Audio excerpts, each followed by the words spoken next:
নারী শক্তি ছাড়া আমরা কিছুই না। সেই নিয়েই আমার চরিত্র এবং অনেকগুলো শেডস আছে। Everything is equal to everyone, I think, in this world. And we want to make some noise out there. আমি নারী, আমি সব পারি, এই মন্ত্র উচ্চারণ করে প্রতিনিয়ত এগিয়ে যাচ্ছে প্রত্যেকটি মেয়ে। তবে তাদের রাস্তার কাঁটা হয়ে দাঁড়ায় ব্রেস্ট ক্যান্সার।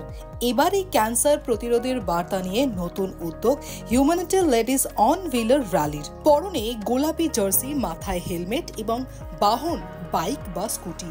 মহিলাদের ক্যান্সার থেকে সচেতন রাখতেই এফডি ব্লক থেকে রবিবারের সকালে টহল দিতে বেরোয় এমনই বাইক বাহিনী। অভিনেত্রী মৌত্রিষা কুণ্ডু ফ্ল্যাগ অফ করেন।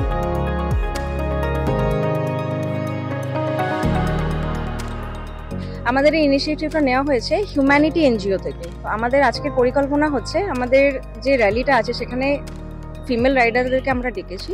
আর আমাদের মেন এজেন্ডা হচ্ছে to fight against breast cancer, এবং যারা ব্রেস্ট ক্যান্সারের এগেনস্টে সার্ভাইভ করেছেন এবং যারা এই সার্ভাইভালের পথে আমাদের সাহায্য করেছেন, ডাক্তাররা, সায়েন্টিস্টরা, নার্সরা, তাদের সবাইকে সম্মান জানানোর জন্য আজকে আমাদের এই রাইড।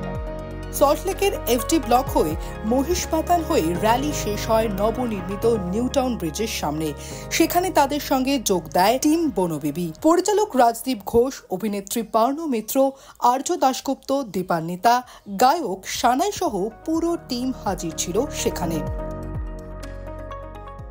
বনবিবিকে আদর্শ করে নিয়ে এগিয়েছি, সেটাও একটা নারী শক্তির জয়ের গল্প। তো আজকে সেইটা মিলেমিশে আমাদের কাছে একটা অন্যরকম অনুভূতি।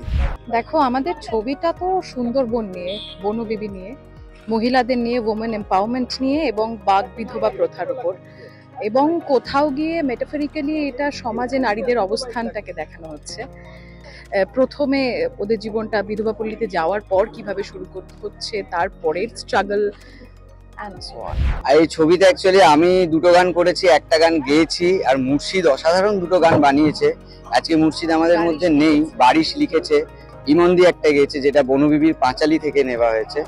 I think it's a great initiative. I mean, breast cancer awareness এর জন্য তো ডেফিনেটলি, বাট তাছাড়াও আমার মনে হয় আমরা এটা অলমোস্ট উইমেন্স ডে উইক বলতে পারি, উইমেন্স উইক বলতে পারি, কারণ 8 মার্চ এসে গেছে আর আমাদের উইমেন্স ডেও এসে গেছে। সেই উদ্যোগে যে উইমেন এম্পাওয়ারমেন্ট নিয়ে একটা ইভেন্ট করা হচ্ছে, I think it's great. We are trying to be seen and we want to make some noise out there. আমি মনে করি সবাই সমান, শুধু বাইক চালানো না, সবাই এখন, মেয়েরা এখন প্লেনও চালাচ্ছে, হেলিকপ্টার চালাচ্ছে, সাবমারিন চালাচ্ছে, so nothing is impossible for women. So আমি বলবো যে everything is equal to everyone, I think, in this world. এই ইভেন্টের স্পন্সর ছিল ট্রেল ব্লেজিং। এছাড়াও মিডিয়া স্পন্সর ছিলাম আমরা, অর্থাৎ আজকাল পত্রিকা, মিলেনিয়াম পোস্ট, আজকাল.in এবং ডাক বাংলা। প্রীতি সাহা, আজকাল.in।